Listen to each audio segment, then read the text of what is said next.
Good afternoon students. आप सभी को मेरे यूट्यूब चैनल पे हार्दिक स्वागत करता हूँ। मेल रिप्रोडक्टिव जेनेटल डिसऑर्डर में हमने लास्ट क्लास में आर्काइटिस के बारे में देखा था, टेस्टिकल्स इन्फेक्शन। आज हम देखेंगे हाइड्रोसिल के बारे में।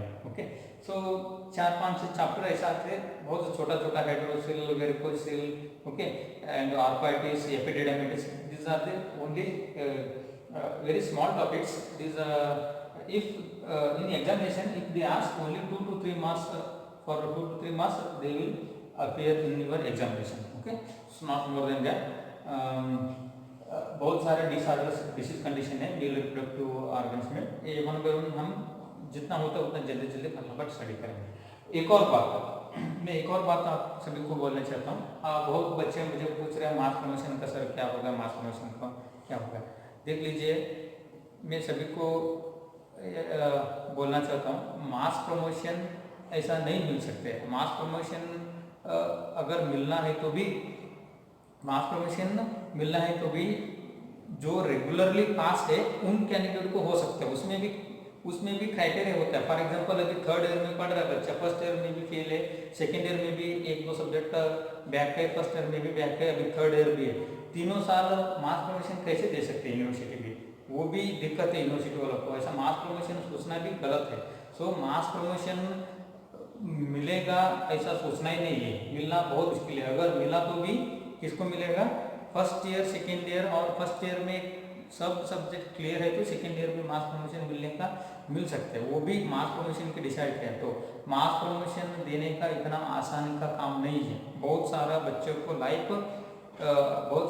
लाइफ में प्रॉब्लम आ जाएगा। अभी सभी को मास प्रमोशन कर दिए तो आगे जाके पेशेंट के साथ हम डील करने वाले हैं। So that's why in medical profession the mass promotion is very difficult.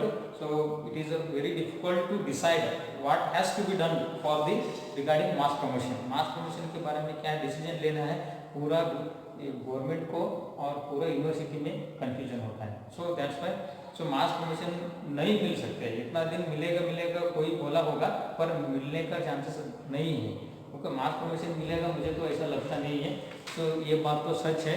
सो आप लोग मास प्रमोशन का चक्कर में पढ़ना बंद मत कीजिए।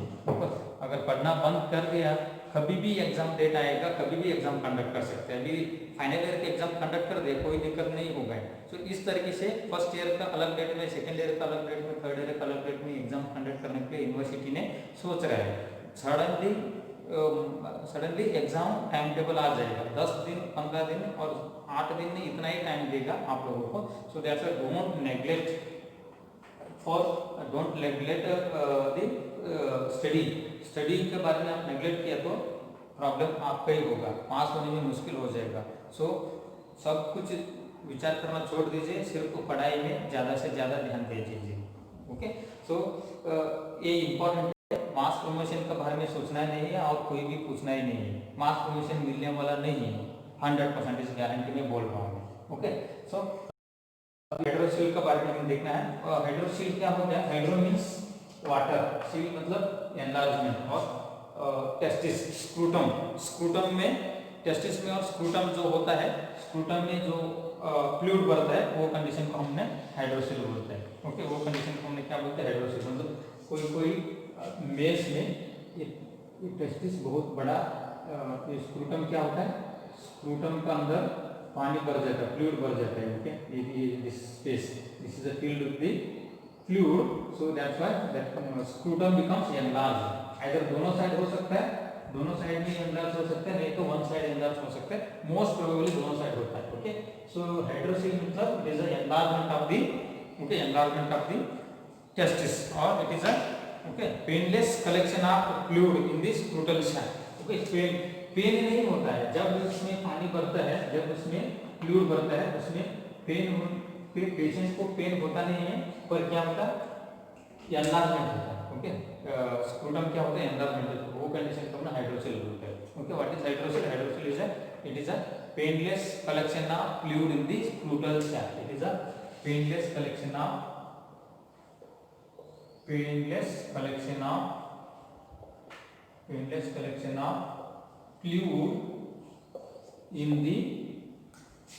fluid in the scrotal sac, fluid in the scrotal sac. Okay, so this is the definition of the hydrocele. Hydrocele मतलब क्या होता है, स्क्रूटम के अंदर, स्क्रूटल सैक के अंदर पानी भर जाता है, फ्लूइड भर जाता है. ओके, सिंपल है. सो इसके बारे में ज़्यादा एक्सप्लेन करने की जरूरत नहीं है. What are the etiological factors, causes, क्या रीजन होगा, क्या काजेस होगा वो हाइड्रोसेल होने का. ओके, तो there is no cause, idiopathic, unknown cause है. क्यों होता है किसी को अभी तक इतना एग्जैक्ट मालूम नहीं है. दिस इज द अननोन और इडियोपैथिक कॉज है. ओके, इडियोपैथिकली हो सकता है, अपना आप क्यों होता है पता नहीं होता, पर एनलार्जमेंट होता है, स्क्रोटम फ्लूइड कलेक्शन होता है. ओके, और ये किससे हो सकता है, रिस्क फैक्टर्स इंक्लूड्स, ओके, एपिडेर्माइटिस. हमने ऑलरेडी स्टडी किया है, सबसे पहला डिसीज है एपिडेर्माइटिस. एपिडेर्माइटिस हो गए तो एपिडेर्माइटिस मतलब क्या होता है, टेस्टिकल्स के ऊपर एक ट्यूब होता है. This is epididymitis. Okay, which carries this sperm carry करने का एक ट्यूब है टेस्टिकल्स का पोस्टीरियर पार्ट में. सो उसका इन्फ्लेमेशन और इन्फेक्शन हो गए तो हाइड्रोसेल होने के chances, severe infection of the epididymitis that may causes the hydrocele in the males. Okay, hydrocele होने के चांसेस होता है. Okay, any injury, okay, direct injury to the testis और स्क्रूटम पे टेस्टिस पे डायरेक्टली हिट हो गया, डायरेक्टली कुछ इंजर हो गया, गिर गया तो उनके फ्लूइड कलेक्शन होने का चांसेस होता है. क्योंकि गिरने से और डायरेक्ट इंजरी से फ्लूइड शिफ्ट होता है. ओके, फ्लूइड शिफ्ट होने से क्या होता है, स्क्रूटल सैक में फ्लूइड कलेक्शन होता है. सो that is also one of the risk factors for hydrocele. Okay, so severe infections also causes the infection also causes the what, hydrocele. For example, sexual transmitted disease. Okay, gonorrhea, chlamydia, okay, Neisseria gonorrhea, these are the organisms that causes the severe infection in the reproductive organs in the males, so that causes the hydrocele. उसके वजह से लेके hydrocele होने का chances होता है. Okay, इतना ही aetiological factors है, और इससे अलावा और क्यों होता है किसी को कुछ मालूम नहीं है. हाइड्रोसेल डेफिनेशन हो गया, एटोलॉजिकल फैक्टर्स, अननोन कॉज है, एपिडेर्माइटिस हो सकता है, इंजुरी से भी हो सकता है, सेक्सुअली ट्रांसमिटेड डिसीज इन्फेक्शन से भी हाइड्रोसेल होने का चांसेस होता है. Okay, these are the etiological factors. हम अभी नेक्स्ट देखेंगे पैथोफिजियोलॉजिकल कंडीशन. पैथोफिजियोलॉजी भी वेरी सिंपल है. क्या हो सकता है pathophysiology? Okay, pathophysiological condition, pathophysiology of hydrocele in simple में एक्सप्लेन कर देता हूँ. Pathophysiology, okay, so due to etiological factor, due to etiological factors. Etiological factor से क्या होता है, etiological factor like epididymitis, sexual transmitted disease, injuries. Okay, इससे क्या होता है, अननोन कॉज, इन्फ्लेमेशन और इन्फेक्शन, इन्फ्लेमेशन एंड इन्फेक्शन होता है. Okay, inflammation and infection that causes the oedema और स्वेलिंग, ओके, एडिमा होता है, स्वेलिंग होता है. Oedema that causes the shifting of fluid shifted. Okay, shifting of fluid, okay, intracellular fluid से extracellular fluid में fluid बाहर आने चालू होता है. ओके, इस तरीके से होने से क्या होता है, so there is a diffuse swelling of swelling of. Okay, shifting of fluid से क्या होता है, the fluid collect in the okay, scrotal sac में फ्लूइड कलेक्ट होने चालू होता है. तो fluid collect in the scrotal sac. Okay, fluid shifted that causes the collection of fluid in the scrotal sac, that is called as collection of scrotal sac, that causes the enlargement of testis. enlargement of testis enlargement होता है. कैसे होता है, painless. Okay, painless enlargement होती है, that is called as hydrocele. उसको हमने क्या बोलते हैं, हाइड्रोसेल बोलते हैं. वही कंडीशन को हम क्या बोलते हैं, हाइड्रोसेल बोलते हैं. ओके, ये है pathophysiological condition of hydrocele. Hydrocele का इस तरीके से पैथोफिजियोलॉजिकल कंडीशन होता है. ओके, हाइड्रोसेल क्या होता है, it is a painless enlargement of the testicles. Painless collection of fluid in the scrotal sac. Okay, it is a painless. Etiological factors unknown और इडियोपैथिक, इंजुरी से भी, सेक्सुअल ट्रांसमिटेड डिसीज से भी हो सकता है, एंड इन्फेक्शन से भी हो सकता है, ओके, इन्फेक्शन से भी ये हाइड्रोसिल होने के चांसेस होते हैं। ये फिर pathophysiological condition due to etiological factor, okay, these are ecological factor, infections or inflammation that causes the swelling or edema. So edema that may leads to the shifting of fluid from interstitial to the intercellular or extracellular में shift होता है, okay. So that shifting fluid means the fluid collect in the scrotal sac. There is a shaft होता है उधर, एक shaft होता है, वो shaft का अंदर, okay, ये स्क्रूटम में ये टेस्टिस है, स्क्रूटम टेस्टिस के बीच में जो स्पेस होता है उसमें फ्लूइड कलेक्शन होता है, that is a called shaft, okay. So that is a hydrocele. उसको हम क्या बोलते हैं, एक्सेसिव ज़्यादा फ्लूइड कलेक्शन हो गया तो उसको हम क्या बोलते हैं, हाइड्रोसिल बोलते हैं, ओके. सो अभी नेक्स्ट साइन एंड सिम्टम्स क्या हो सकता है हाइड्रोसिल में. So what are the clinical features of hydrocele. Hydrocele में क्या होता है. So clinical features are also very simple. Enlargement होता है, टेस्टिकल्स एनलार्जमेंट होता है, that is a painless enlargement, no pain perceived by the patient. Patient को कुछ दिक्कत नहीं होता, पेन वगैरह कुछ होता नहीं, पर एनलार्जमेंट होता है, ओके. हाइड्रोसिल पेशेंट में पेन होता भी नहीं है, okay. So enlargement of the clinical symptoms में enlargement of the scrotum, enlargement of the scrotum, enlargement of the scrotum, okay. Scrotal enlargement होता है, that means the size of the scrotum is enlarged, okay. Scrotal का size enlarge होता है. enlargement of the scrotum means size is enlarged होता है. size scrotum का size क्या होता है, बहुत ज़्यादा बढ़ जाता है, ओके. सो इसके अलावा और क्या होता है, स्वेलिंग होता है. स्वेलिंग एनलार्ज सब सेम ही है, ओके. एक दूसरे का जैसा सेम ही होता है, फिर भी साइन एंड सिम्पटम्स में स्वेलिंग लिख सकते हैं, ओके. और उसके लिए अगर इन्फेक्शन और इन्फ्लेमेशन है तो फीवर आना चालू होता है, फीवर हो सकता है, कभी कभी चिल्स भी आता है. फीवर चिल्स रेयर कंडीशन में आता है, फीवर तो कॉमनली आता है because of the micro organisms, okay. Discomfort होता है, डिस्कम्फर्ट सम बहुत डिस्कम्फर्ट होता है. मेल्स में अगर वो टेस्टिस एनलार्जमेंट हो गया तो स्क्रूटम एनलार्जमेंट हो गया तो बहुत डिस्कम्फर्ट होता है, okay. And feeling of heaviness, okay, heaviness of testicles, feeling of heaviness in testicles, feeling of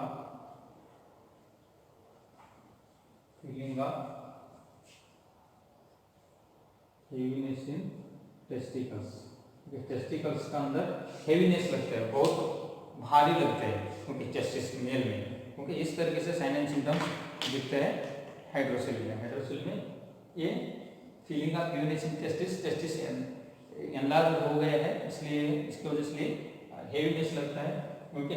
discomfort लगता है, फीवर होने के चांसेस है, फीवर आता है, स्वेलिंग होता है, और size of the testis is enlarge testis दिखने होते हैं, ओके. ये हमने बात किया था sign and symptoms of hydrocele, hydrocele का क्लिनिकल सिम्टम्स के बारे में. अभी हम डायग्नोस्टिक इवैल्यूएशन के बारे में हम देखेंगे. बता दो diagnostic evaluation. So diagnostic evaluation are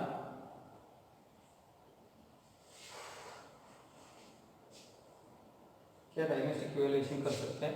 diagnostic evaluation of hydrocele, hydrocele का डायग्नोस्टिक इवैल्यूएशन.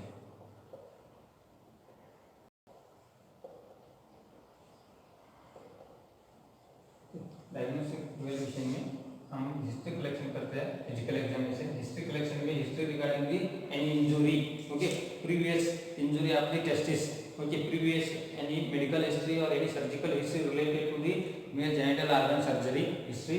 फिजिकल एग्जामिनेशन में, okay, pelvic organ examination means mails में क्या करते हैं तो ग्राइंड रीजन एग्जामिनेशन करना है, testis, penis, okay, suprapubic examination, okay. Testis examination inspection से, पाल्पेशन से, ओके, इंस्पेक्शन करना है, देखना है कितना स्वेलिंग है, पाल्पेशन टच करके देखना है क्या वाटर भर गया, क्या पानी भर गया, फ्लूइड भर गया, टेस्टिस में कितना स्वेलिंग है, पेन है क्या, टेंडरनेस है, सब कुछ पाल्पेशन से देख सकते हैं. हिस्ट्री फिजिकल एग्जामिनेशन, बाद में रूटीन ब्लड इन्वेस्टिगेशन करना है. So this is a very important in routine blood investigation. WBC count that provides the whether the person suffered from the any heavy infection. Heavy infection है क्या देखना है. अगर WBC count is increases or the WBC count is increases, the patient suffered from the severe infection, then advice for the blood culture, blood CS, blood culture sensitivity, कौन सा microorganism से हो गया। Other than urine CS is very important in this condition, urine CS is very important, okay okay, better than blood culture. So urine culture is very important, that provides the okay most diagnostic purpose for the hydrocele. hydrocele में most importantly urine culture, कौन सा microorganism से enter है, कौन सा microorganism से कोई infected हो गया, वो सब कुछ पता चलता है हाइड्रोसेल से, okay. So this is also very important, urine CS, urine culture and sensitivity, okay. Other than this, the most important diagnostic evaluation is dark room examination. Hydrocele में most diagnostic evaluation, definitive diagnostic evaluation is dark room examination. dark room examination बोलते हैं, okay. dark room examination मतलब क्या करते हैं? So in dark room examination, okay, dark room examination क्या करना है? पेशेंट को डार्क रूम में रखना है, एक पेशेंट को डार्क रूम में भेजना है, ओके। पूरा रूम कैसे रहना है? डार्क रूम, जैसे एक्सरे रूम होता है वैसा, ओके। उसमें ओके उसमें क्या करना है? डार्क रूम में पेशेंट को लाइट से स्क्रूटल एरिया में लाइट चलाना है, तो दूर से स्क्रूटल एरिया में लाइट लगाना है, ओके। बहुत डिस्टेंस में रखना है, पेशेंट को थोड़ा दूर रखना है एक रूम पे, और दूर से लाइट टेस्टिस के ऊपर स्प्रेड करना है। जब टेस्टिस ट्रांसपेरेंसी दिखता है, जब टेस्टिस कैसे दिखता है? ट्रांसपेरेंसी, फ्लूइड कलेक्शन होगा तो जस्ट ट्रांसपेरेंसी जैसे दिखता है, okay. So that indicates the hydrocele, that indicates what? Hydrocele. ये एग्जामिनेशन बहुत इंपॉर्टेंट है हाइड्रोसेल डेफिनेटिव डायग्नोस्टिक इवैल्यूएशन करने में, okay. Other than that scrotal ultrasound भी करता है, scrotal ultrasound for secondary infection related to the epididymitis, testis में epididymitis में कोई इंफेक्शन है क्या, वो देखने के लिए स्क्रूटल अल्ट्रासाउंड भी कंडक्ट करता है, स्क्रूटल अल्ट्रासाउंड भी करता है। But most important definitive diagnostic evaluation for the hydrocele is dark room examination. In this examination keep the patient in dark room and illuminate a light rays on the scrotal area. If the scrotum appears transparency, that indicates hydrocele. उसको क्या indicate करता है? Hydrocele indicate करता है, okay. Patient को dark room में रख के दूर से लाइट चलाना है स्क्रोटल एरिया के ऊपर, सो वो ट्रांसपेरेंसी दिखने चालू हो गई, दैट इज अ हाइड्रोसेल, वो hydrocele, okay. Other than this scrotal ultrasonography, स्क्रूटल